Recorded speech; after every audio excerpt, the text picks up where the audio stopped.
In this short video, I'm going to discuss a scenario where your SharePoint files can still be shared with external users, even if you have DLP policies applied. I'll also show you how to fix it. This scenario is applicable if your tenant is set up to allow external sharing. For example, your tenant might allow external sharing in a B2B setup, where one business collaborates with another. Or your organization might have regional divisions in different countries, each with its own tenant, requiring users to be added as guests for collaboration.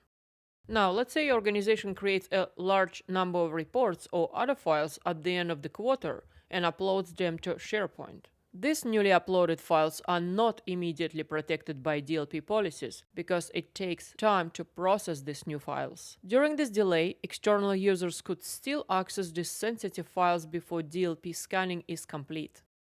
You can easily fix this by using the following PowerShell command: Set-SPOTenant, MarkNewFilesSensitiveByDefault, BlockExternalSharing. This setting applies to all SharePoint sites within your tenant. Once enabled, all newly uploaded files are treated as sensitive by default until DLP scans them. Guests will not have access to these files during this time. Instead, they will see a page with the message that scanning is in progress. This setting only affects external users. Files can still be shared freely with internal users. I'll share my screen to show you the execution of the command. You'll need to install the module Microsoft.Online.SharePoint.PowerShell if it is not installed.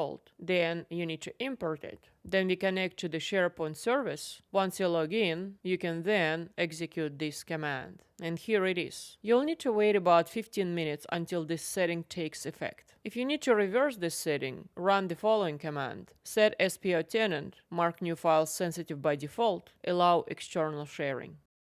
You can find the script in the description below.